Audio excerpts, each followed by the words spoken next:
L'on dit très souvent que l'honnêteté est un symbole des grands hommes. Reconnaître la qualité de son prochain, la qualité de son adversaire, la grandeur de son adversaire, la supériorité de son adversaire sur soi, ne fait pas de vous un faible. Certainement, vous ne jouez pas dans les mêmes catégories. Vous n'êtes pas les mêmes calibres. Certainement, vous n'avez pas les mêmes moyens.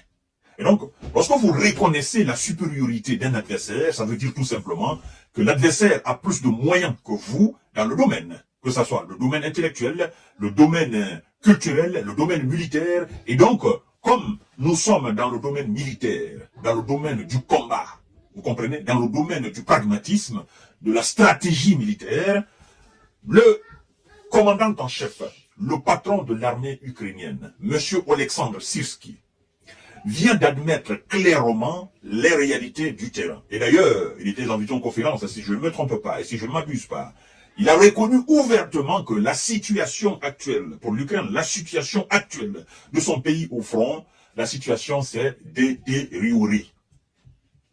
Et que la Russie, au niveau de toutes les lignes de front, ne cesse d'enregistrer des victoires. On se dit, bien évidemment, à quoi ça a servi le remplacement de M. Valery Zalouzny. Parce que M. Valery Zalouzny, ce qu'il avait avoué, et la ligne sur laquelle il était dorénavant, c'est cette ligne même, c'est ce chemin même que M. Oleksandr Syrski, n'est-ce pas, a décidé dorénavant d'emprunter. La ligne, la conduite de la vérité, la conduite de la reconnaissance de la réalité, la conduite de la reconnaissance de la supériorité, n'est-ce pas, tant sur le plan tactique, sur le plan numérique des soldats, mais aussi sur le plan de moyens, plan de munitions, d'accord, plan de moyens de la Russie sur l'armée ukrainienne. Et ce qui fait d'ailleurs qu'il ne cesse de reculer. Et la Russie ne cesse d'avancer. Aujourd'hui, monsieur le commandant en chef des forces armées ukrainiennes, et donc le guide, le bras droit, n'est-ce pas, des otaniens à la tête de cette armée qu'on appelle armée ukrainienne, pour moi qui est l'armée otanienne, reconnaît tout simplement et tout bonnement. D'accord? Il dit, je cite, le commandant en chef de l'armée ukrainienne, monsieur Oleksandr Syrski, a affirmé ce dimanche 28 avril 2024 que la situation sur le front s'était détériorée. Il dit, je cite, les troupes russes ayant remporté des succès tactiques dans plusieurs zones, la Russie attaque activement tout le long de la ligne de front. Elle remporte des succès tactiques dans certains secteurs. La Russie, au niveau de toutes les lignes de front, d'accord, enregistre des victoires. Ça, c'est pas un journaliste de LCI ou de BFM TV. C'est pas un général invité sur un plateau de télévision. C'est un général qui est aux commandes des troupes et qui a le devoir de rapporter exactement ce qui se passe sur le terrain. Ou d'ailleurs, d'aggraver la situation afin d'avoir plus de moyens de la part de leurs alliés. Vous comprenez? Mais puisque il avait déjà alerté très longtemps, ça fait déjà un mois, que au niveau de toutes les lignes de front, la Russie lançait des attaques. Et que la Russie était dans une offensive, naturellement, qui allait faire plus de mal aux troupes ukrainiennes si l'aide américaine ou si les Occidentaux ne se déployaient pas à envoyer ou ne se démerdaient pas à envoyer tout ce que l'Ukraine demande. Il s'agit alors des chars de combat, il s'agit des avions de chasse, il s'agit des munitions, il s'agit naturellement des missiles, parce que dans la foulée même, M. Volodymyr Zelensky lui-même a demandé à ce que les missiles Taurus de l'Allemagne soient envoyés pour que, naturellement, ils puissent frapper dans les profondeurs, c'est-à-dire dans les arrière-bases de la Russie, voire même en Crimée. Hein, M. Olaf Scholz n'a pas accepté, et d'ailleurs le ministre allemand de la Défense a botté en touche, n'est-ce pas, cette demande de M. Zelensky, parce qu'il ne voulait pas réellement que ce missile soit donné aux Ukrainiens et puisse frapper, n'est-ce pas, les territoires russes, ce qui naturellement va engager l'Allemagne dans ses hostilités directement, et l'Allemagne ne veut plus avoir affaire avec la Russie directement, parce que l'Allemagne a de très mauvais souvenirs pour les fois où elle a essayé, n'est-ce pas, de s'arrêter devant la Russie. Elle sait ce qui s'est passé. Et du coup, les Britanniques n'ont pas accepté ces missiles, n'ont pas accepté que des missiles de longue portée soient donnés aux Ukrainiens. Alors, chères dames, chers messieurs, chères demoiselles, ce message du patron de l'armée ukrainienne veut dire tout simplement que il est trop tard. Il est trop tard. D'accord? Il est trop tard. Parce que la livraison américaine qui viendra, cette livraison, est-ce que ça sera dans le cadre d'une offensive afin de repousser plus les Russes, ou bien est-ce que ça sera dans le cadre de monter des défenses afin de tenir la position des lignes actuelles? Parce que il faut qu'on se pose cette question. Les aides américaines qui viendront, ce seraient des aides qui seront engagées directement pour une offensive ou bien pour tenir les lignes qui sont actuellement en train de s'écouler face à la puissance, n'est-ce pas, de l'armada russe, l'armada militaire russe.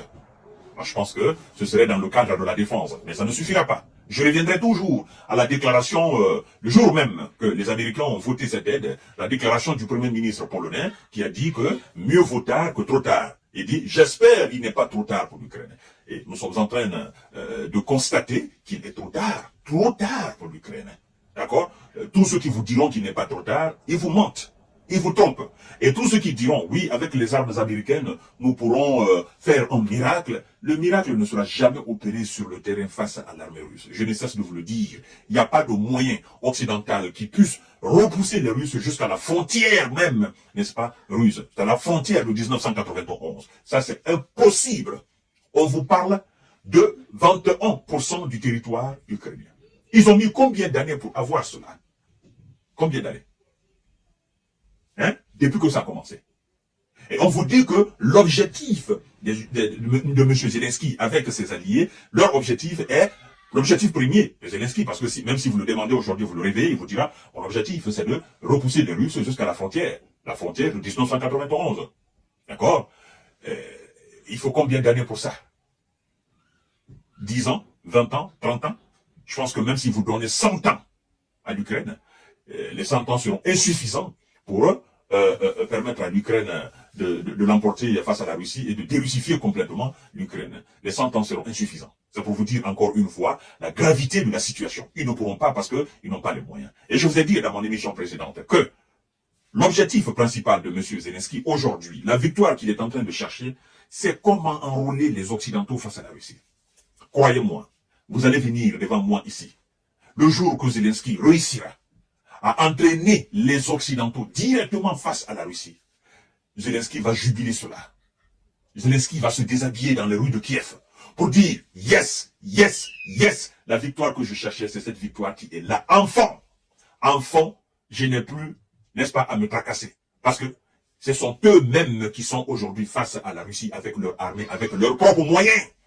J'ai plus besoin d'aller quémander, d'aller me lamenter devant le Congrès américain. J'ai plus besoin d'aller à Paris. J'ai plus besoin d'aller à Berlin, d'aller à Londres. Parce que c'est eux-mêmes qui sont là avec leurs moyens. Donc, je peux me coucher tranquillement, dormir. C'est le souhait le plus ardent de Volodymyr Zelensky. Mais je pense que il va changer de monde là, avec ce souhait-là. Parce que ça ne sera jamais réalisé, au fait. Les gens qui n'ont pas accepté, n'est-ce pas, afin que ton pays puisse intégrer leur clan, vous pensez que ce sont eux qui vont accepter d'envoyer leurs enfants là-bas, leurs militaires et leurs moyens? Ils ne vont pas le faire. Ils vont continuer à vous donner des armes, puis ils savent de toutes les façons que vous ne pourrez absolument rien, mais pour ce que vous voulez, ils vont continuer à vous donner jusqu'à ce qu'ils en ont marre un jour, ils vont vous balayer, ils vont mettre quelqu'un à la place, et puis voilà, ils vont parler de négociations avec Vladimir Poutine, et puis ils vont composer avec les nouvelles réalités, n'est-ce pas, du terrain, c'est-à-dire la nouvelle frontière tracée par la Russie elle seule. Voilà, chers dames, chers messieurs, chers demoiselles, monsieur le commandant en chef des forces armées ukrainiennes, monsieur Oleksandr Syrskyi, est en train petit à petit de rejoindre son prédécesseur, monsieur le général Valéry Zaluzny, qui a été démis de ses fonctions, certainement envoyé en Grande-Bretagne auprès du Royaume-Uni comme ambassadeur plénipotentiaire. Ils vont dire l'heure et nous saurons la vérité. Partagez la vidéo dans tous les groupes possibles.